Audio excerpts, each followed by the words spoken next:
Welcome to the CHEK blog, everybody. I'm happy to have back with us today our old friend, the Flash, Barry Allen, also known as Jator Pierre, CHEK faculty member extraordinaire and owner of HLC. How's the universe treating you today, Jator? It's flashy. Splash. Boo, that's coming out in post. You know that joke. Yeah, I mean, I the Flash is such a cool character to me, and especially around this topic that we'll be, I think, diving into today around why is change so hard, hmm and energy being one. And Flash is for me a beautiful expression of energy, of Yeah. uh, speed of energy, hmm light. And I love superheroes, and the CW show, The Flash, is one hmm of my favorite shows. So hmm There we go. I check that will out. say that the Flash was my favorite DC hero growing up. Yeah, hmm he's a he's a underrated character. He really I is. mean, he's extremely powerful and hmm he's super cool to watch. So Yeah, and there's something about speed that and the energy of the character that's kind of fascinating to me. yeah, I agree. I agree. As a runner, I would have loved to have had that superpower. Yes. Um, Although no one would see you win, so yeah, I'd have to. It would be a race walk for me as opposed to a run. it would be. So we're going to talk about a topic today, and this is sort of an aside. Secretly, usually the questions I ask Jator are questions that I want to know the answer. So a lot of these sessions are really selfish, but we always get to good things, and I think that they help people. So I had this question bouncing around in my head, and I thought, who better to answer this question than Jator? And the question that I was thinking about is, why are things hard? Now, I don't mean quantum physics, and I don't mean running a sub 2:30 marathon. I mean things that we think should be easy. So for me, one of the things that I have to really put a lot of energy every day is drinking enough water, and that should be the easiest thing in the world, right? Go to your pitcher, pour some water, drink water. Very little energy or effort required. But for me, it's always been difficult. And I'm sure every one of our watchers, and probably Jator, you can think of some examples too. We all have examples of something just like that for us. Something that seems like it should be really easy, and something that we think is good for us. But for whatever reason, we just can't do it or do it with regularity, right? So that's the question today is why should things that we think should be easy, why are those difficult for us? Well, what I really love about your question most is I don't have an answer, but I have some thoughts. Okay. I really love questioning questions and hmm questioning answers Yeah. because it's not that cut and dry, which is what you just Mm. gave voice to. Yeah. So because we're going to do a multi-parted video is on these. hmm Um, we'll start with something practical because I think at times I have a tendency to be impractical. mm. So I'll probably start off practical, then I'll get impractical, and then we'll just go where we normally go, which is who knows where we're going. That's right. So, yeah, you know, in listening to your question, some of the things that immediately popped up in my kind of radar system is some of the language that you were using is when I think about these things like water, it should be easy. Mm. Right. And as soon as we use that word should, there is, in my experience at least, a sense of either shame or fear associated with the should. Mm. And when we use that word, a lot of us use that word very habitually. This should be easy to do. I should be able to change. I should do this. I should go to sleep at night. I should drink more water. I mean, I already feel tense. Yeah, right.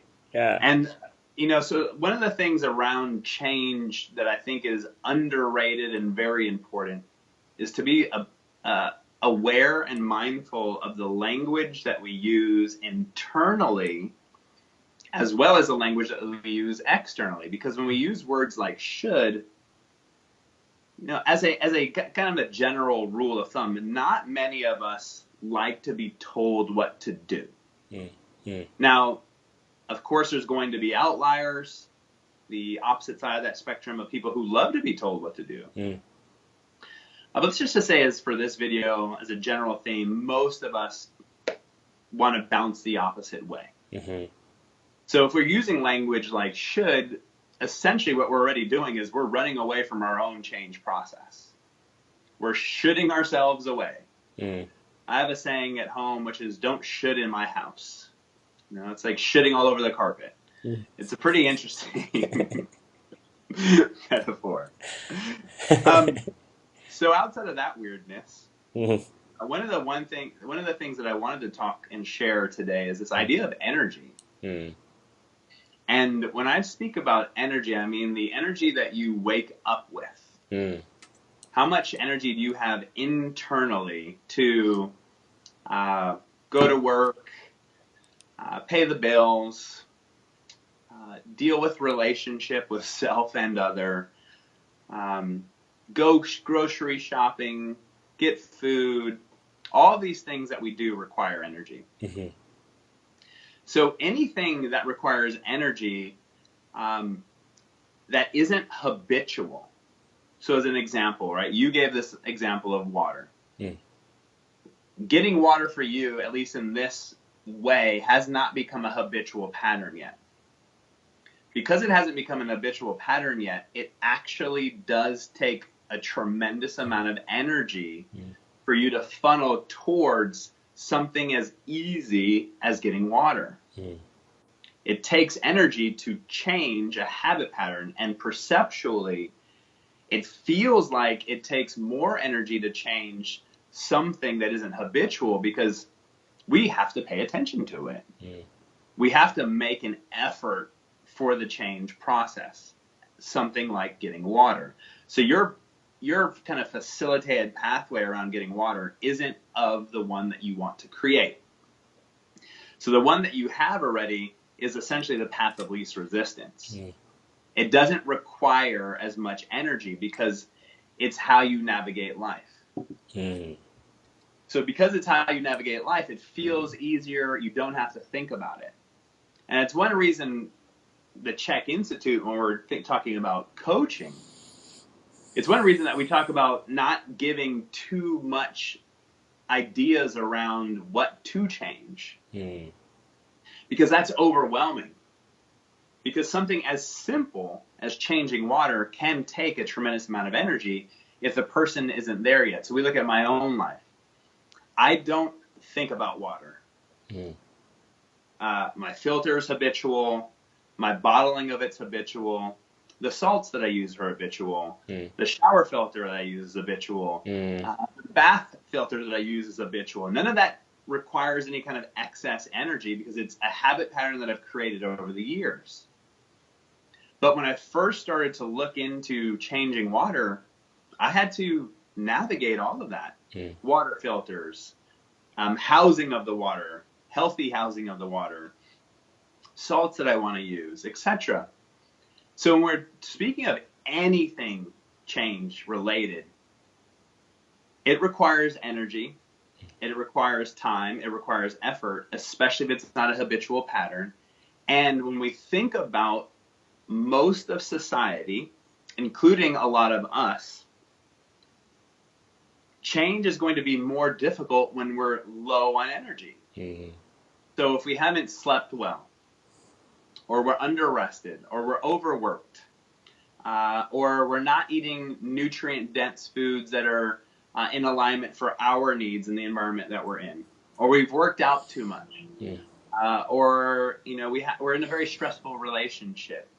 All of these things are going to absorb our daily energy, Mm.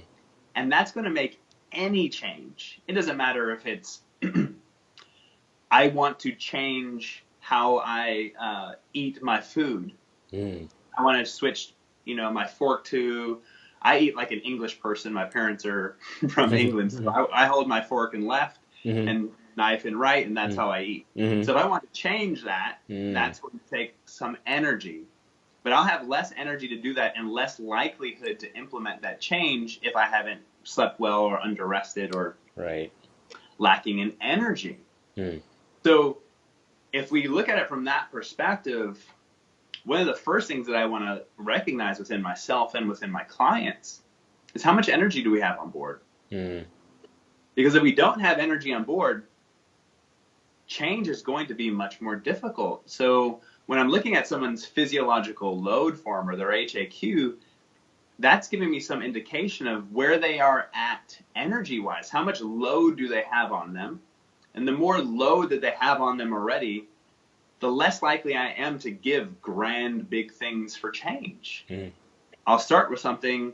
I've had a client where their first literal program working with me wasn't nutrition, wasn't water. Mm. It was take a walk in nature Mm-hmm.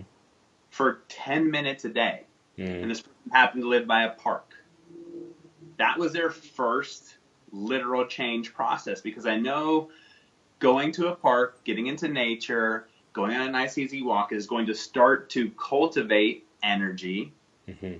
for other things that I want to change or help them change or they want to change in the future. But until that point, any change is going to be difficult, because if energy is low, you're simply not going to want to do it. It's going Mm. to feel like another burden. Mm. It's going to feel like another should. Mm. And most of us run our lives on a daily basis, in my experience, with a backpack of should. Mm. Who wants to add more to that? I sure don't. Yeah. Yeah. Yeah, so that's interesting. I guess in my head, I've been thinking. I don't know where else I would be thinking except for in my head, but I've been thinking that in a lot of ways, this was more kind of a motivational issue, like more of a mental emotional issue, right? That really the reason why I don't want to drink water, whatever it is for in our viewers' case, is that we really don't want to change. We really don't want to do these things. But it's interesting to me that it may well be, and I think I do really want to be drinking water, in a healthy way. But it's not a matter of want. It's a matter of having the energy to sustain the habit, right? Sustain the growing of the habit. So even prior to digging into motivational issues, there's like a fuel issue. Yeah. Mm. Because we're trying to stay practical, I won't Mm. dive off into the mental and emotional aspects That's of that. another video. That's Yeah. yeah, Next video, James. yeah, right. Yeah, Yeah. it could literally simply be a Mm. fuel issue. Mm. Mm-hmm. And I think that is, when we talk about change, whatever we're doing, Mm-hmm. my experience of something that is typically missed Yeah. is we think that there's like these singular threads. Mm-hmm. If I pull this thread, it's just going to affect everything else, but that it's just going to become easy. Mm-hmm. But what you're saying is like there is a spider web to the change process. Mm-hmm. There's an energy issue, a fuel issue. How Mm-hmm. much energy do I literally have on board to Mm-hmm. focus on the change process? Another client that I'm working with, we started with gut healing and nutrition. Mm-hmm. And he came to me because he wanted to do some physical stuff. Mm. But we started with gut healing and nutrition and mental and emotional work. And he realized through that process that he actually doesn't have the energy on board Mm. to come in and do even a stretching and mobilization program. Yeah. That his energy is already being siphoned to so many different areas of life. And that even the nutritional stuff that we've done has been partly overwhelming for him, which we've worked through to mental and emotional work to get through that.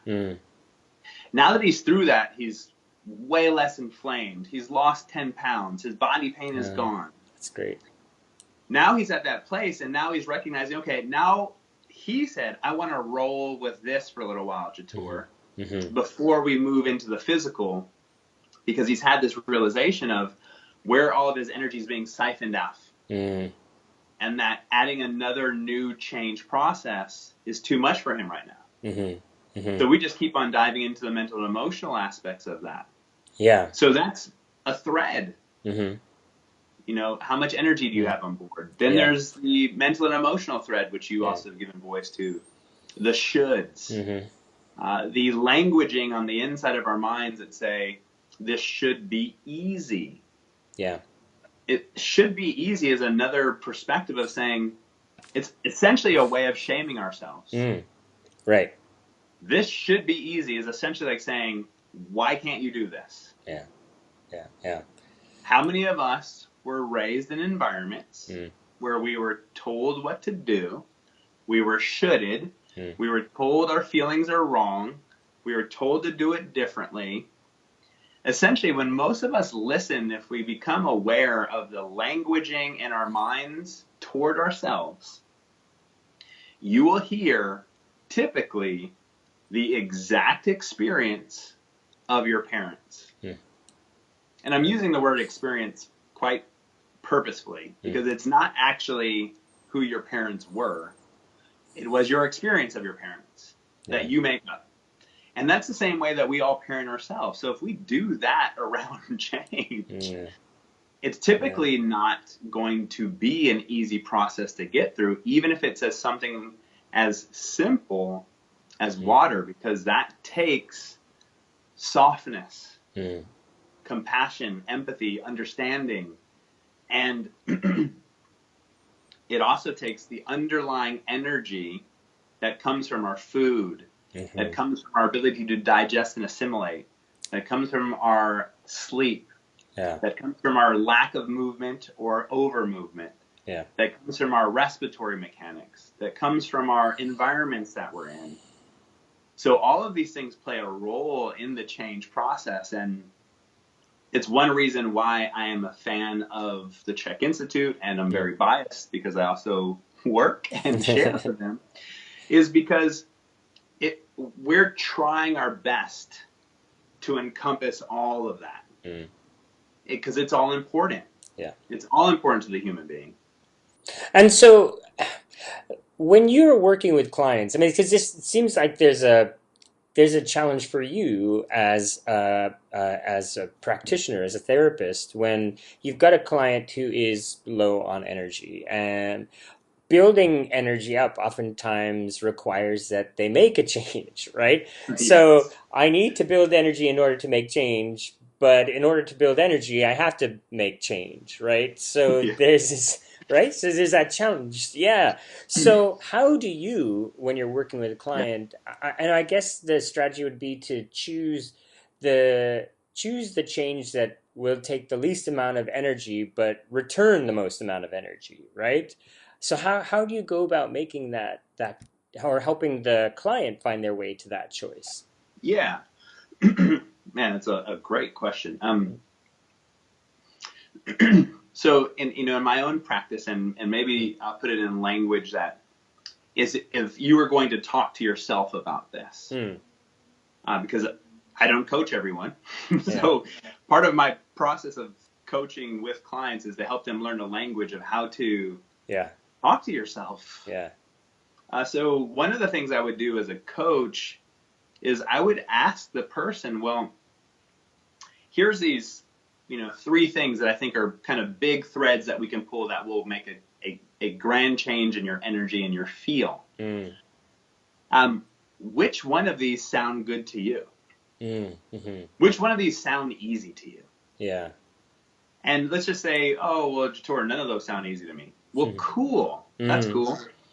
Then I would break out even more, because Right. before I work with a client, I create this whole map. Right? Yeah. We've done the paperwork vein, so Yeah. Right. we use this huge map, right? Yeah. And sometimes I'll break out a part of that map Mm. and say, okay, well, what about these? What would you be willing to address here? Mm-hmm. And inevitably, someone, most clients are going to find an area that they're willing to address. Mm. The beauty of that is the language that I'm using is I'm empowering them to make the choice. Mm-hmm. I'm not telling them what to change. So by inviting them into them choosing for themselves, typically what will happen is they'll naturally gravitate toward one that feels like one they can do, and then they'll start to implement it. Mm.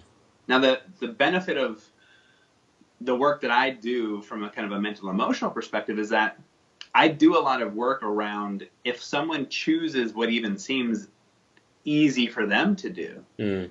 and they're running into roadblocks around it, then we'll do sessions around where are these blocks coming from. Yeah. Help navigate that change process. Mm-hmm. So an example of the client that I used who wanted to do some physical work, but we went through this kind of gut healing nutritional work, and the nutritional aspect of what we were doing at a point was feeling overwhelming for him. Mm. And so we started to dive into, okay, well, what does that represent to you? What does that mean to you? Essentially, we got to a place of finding that he was afraid to ask his family for support. Mm. Mm. Now, he's the breadwinner, Yeah. and Right. he was afraid to ask his wife to support him in this process Mm. because of some things that had occurred with him in childhood around asking for support. Right. So then we did some processing around his past, which then gave him some of the courage to have a conversation with his wife around his need for support while he's going through this change process. Mm. Fascinatingly enough, she was open to it because we worked on how we're going to language that with her and communicate with her. Yeah. He didn't go home and was like, you're going to do this. Mm-hmm. He came home and was like, babe, I'm feeling overwhelmed. I'm afraid. I'm working really hard. I'm commuting an hour in each direction, and I need some support. Would you be willing to help me for a little while I gain some momentum with this? Yeah. It's a very different way of coming at an issue. Mm-hmm. She was able to hear him, acknowledge it, and say, yeah, cool. What do you need from me so I can help you through this process? Yeah. So then now he's at that place where now, okay, food's not overwhelming to him anymore. And now that's becoming this habitual pattern. Mm. And that kind of sets itself in stone. Yeah. Then the next thing that we go after, let's say we go after doing a physical assessment and we go into corrective stretching and some mobilization. Yeah. Well, then now his food is actually a thought-less process, essentially. It's habitual. It doesn't perceptually doesn't take more energy because it's ingrained. Mm-hmm. And then we can just add something else. Now, notice that I didn't say we're adding something else on top of it. Mm-hmm. Because there's no on top of. Right. That is in the soil of who he is now. The Right. food is. Yeah. So it doesn't perceptually seem like I got food, now I have movement, now I have this, now I have that. That's in place. We just add something else. Mm-hmm. And that process is so much easier because it's not this overwhelming stacking on top. Because as we're talking about in this video, change is hard. Yeah. And we haven't gotten to the mental and emotional, but that is also huge roots in this because it's hard to change what's familiar. It's scary. Yeah. Done.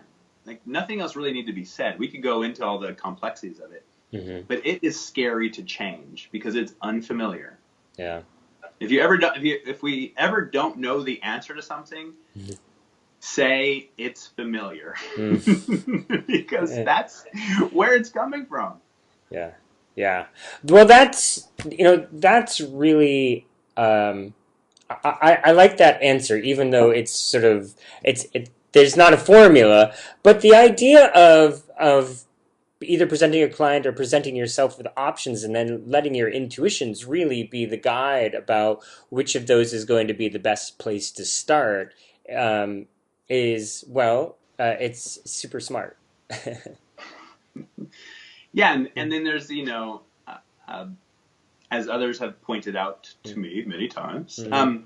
there's all kinds of ways to go about this, right? So this Yeah. is my way, Mm-hmm. and it works really well for me. Mm.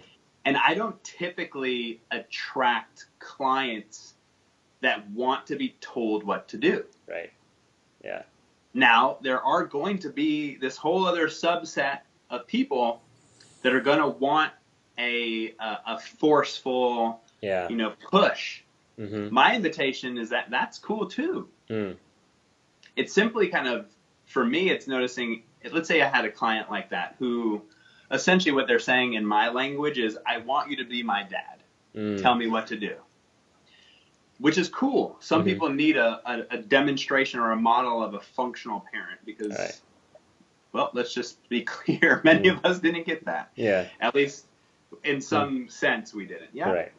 So for me at times, if I do get a client like that, which seems to be very rare in my practice, I might give voice to, okay, I'm willing to parent you for a time Mm. to help you learn how to parent yourself Mm. so that you don't need me anymore as your Yeah. parent. Right. Because part of my purpose, at least my conscious purpose around working with clients, is not to create more codependent relationships. Mm. It's to create more inter and interdependent relationships. Mm. So if I need to model what that looks like for a while, I Mm. will, with the knowledge and awareness that I'm modeling that behavior and that I want to slowly move myself out of that behavior because I don't want kids. Mm-hmm. I want Mm-hmm. my Right. clients to become their own parents and learn how to Right. navigate their own lives. Right. Right. Well, and that certainly seems to be the key to any sort of resolution of long-term health, health goals. Definitely. Yeah. Definitely. And it's, I think there's a fear place in this too that Mm. says, well, if my clients don't need me, why do they work with me? Mm. My experience has been different, which is if I teach them how to parent themselves, Mm. that they don't need me, Mm. and then they go and tell other people about me, Mm. and they're like, wow, this dude helped me learn how to care for myself. Yeah. He's a great person to go work with, Mm. so you can learn how to care for yourself. Yeah. And so my referrals is how I build my business. So I'm Mm. always getting referrals from past clients Yeah. who have learned how to take care of themselves and are like, go work with this dude. He'll help you learn how to care for yourself. Yeah. Yeah. And that, I mean, the other part of it is, I can imagine that you'll have clients who are so happy that they've achieved whatever, major goal they had set when they started Mm-hmm. working with you, that they set new goals, right? And they're capable of parenting themselves. But as you said, this has created a certain soil for them to Mm-hmm. grow something new, right? And that's the next step in the process of working with you, with Jator. Yeah, and even Mm. in my own process, right? Mm. I experience myself typically to be pretty good at parenting myself. Mm. I have tattoos all over me to remind me how I want to parent myself because I'm not that good, so I need these reminders. But when I run into a wall or a moment or something that keeps showing up, a behavior pattern Mm-hmm. that I'm interested in understanding, Mm. notice that I didn't say I'm interested in changing it. Mm-hmm. I'm interested in understanding the behavior and why is it showing up. Yeah. Then I'll call my coach and we'll explore it. Yeah. We'll explore it from the perspective of how do I benefit from it, positive and negative, Yeah. And then, do I really want to change it? Yeah. Because it still may be serving me in some sense. So there's that piece of it, which is this, there's a positive outcome and negative outcome, at least in how we frame it. Mm. And it's really getting clear on, okay, what are the benefits and what are the consequences? And then I can get a better feel on the behavior, understand where it's coming from, and then get clear on, okay, well, if I do want to change this, why? And what part of me benefits from this behavior? And have I connected and integrated with that part of self so that we can do it together? Because if we don't do it together, that's where the conflict comes in. I have these two different parts that want to run the show. That's conflict. That's all the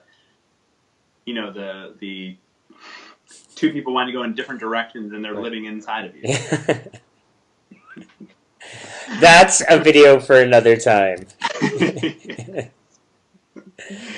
But this was a great first answer, I think, to the question of why things are hard, and it's a I mean, it was a really good starting place, I think, because you're right, and it doesn't matter how much I really want to change if I just don't have the energy for it.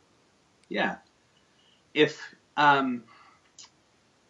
I don't have the energy on board to change the facilitated pathways, like if you think of this, to me is very helpful to use a picture.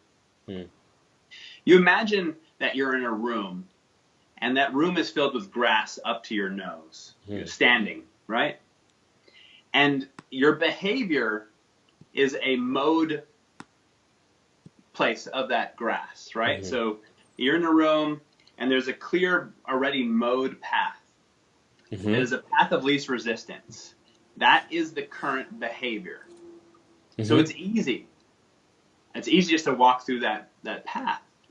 Now, to change a behavior, imagine you have one of those old school push mowers. You have to go to another part of the grass. Grass is this high. I don't know if anyone's ever used a push mower, but it's not easy. And you have to go and start push mowing this very tall grass. Yeah. Imagine the amount of energy that it takes to go and push mow grass this high. It's a tremendous amount of energy. So if your energy is low on any change process, mental and emotional, physical, anything, when energy is low, you're going to revert to old behavior patterns because you're in the sympathetic state, which is the brain of doing what you've always done, because it's habitual and easy, and you'll immediately revert back to that old state. But as you build energy, then you have a little bit more energy to go back to that other new path and start mowing again. You'll eventually fall back to the old path. Then you'll go back to the new one. But each time you go back to the new one, you're mowing a little bit more. Old one, new one, old one, new one, back and forth, back and forth. Eventually, the old one will start to grow grass again. And the new one will have a cleaner pathway. And then the interesting thing is the old pattern will then be perceived as more energy to do than the new one. Done. I like that. I like that metaphor. That's great. Yeah. I do too. It's like the mowing of the lawn, or just imagining the records in your head, and each time it spins, the needle on the record's just grooving, and it's getting a deeper groove, deeper groove. Old behavior patterns are just deep grooves on records. And whenever you're trying to change, you're taking the needle off the record, which is a great line in a song, needle off the record, and you're putting it onto a new record, which does not have a groove. So it slides all over the place and goes back to the old one. Then you take it off, goes back to the old one. Take it off, goes back to the old one. Eventually you'll create a new groove, and the old one will fill up. But that takes time, effort, energy, commitment, compassion, empathy, and self-awareness. Yeah. I think Paul has a sort of similar related saying about, if you only change 1% every day, that doesn't seem like very much. But you Hmm. do that every day for 100 days, there's your 100% change, right? Yeah. Yeah, good. Well, this is great, and I'm looking forward to the next installation where we'll get into a little bit more heady stuff. Because I do, I mean, I also I want to talk about motivation in particular because I think that as with me, right? Because I was thinking that it was all about motivation, so I'm glad we didn't quite start there. But I deep down, I still think there's questions about lots of questions to be answered about motivation or to give thoughts about Yeah. motivation. Mm-hmm. I mean, I think it's in, I think this might be, the coup de grace. Mm-hmm. I don't Yeah, even know what that means, but it sounds good. yeah. Um, is James, how are you feeling today? Mm-hmm. I'm tired. Yeah. So how motivated are you to do the changes that you want to do? It's definitely less. Yeah, for sure. Hmm. There it is. And I will do them, I know, but as I'm doing them, I'll be thinking about the doing of them in a way that I don't usually when I have, when I have my normal energy levels. Yeah, It feels like another brick in your backpack. that's right. That's right. Yeah, we talked about Jator, I talked offline about this being my public shaming video. Thanks for bringing that out, Jator. I think it's a moment of vulnerability to share with the Yes, world that yes, we also get tired. I that's get right. tired too. I That's get right. overwhelmed too. I get scared too. Yeah, Change is hard for me too. yeah, So I'm sharing with everyone everything that I share is what I've learned through all my processes of yeah. banging my head against the wall a million times. And I'll probably keep banging my head against the wall at times too. Yeah. Yeah. Well, at least you've given us a little headgear, right? So we don't quite Yeah. hurt A ourselves. little hockey helmet. Yeah, that's right. That's right. Well, thanks so much for this today, Jator. This was great, and it gave me personally a sort of good starting place to think about this question. So, and maybe things don't look quite so hard as they did at the start of this video.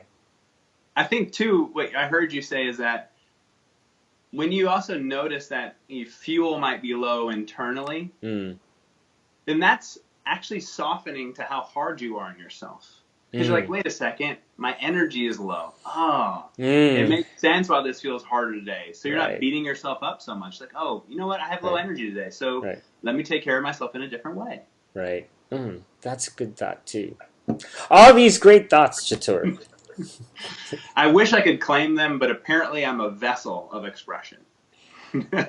Well, I mean, that's maybe not quite as good as creating them yourself, but that's still a pretty great it's a pretty great thing to be. Yeah. Parts of me want to take ownership. That's also another video. All right, Jator. uh, I should do this every once in a while.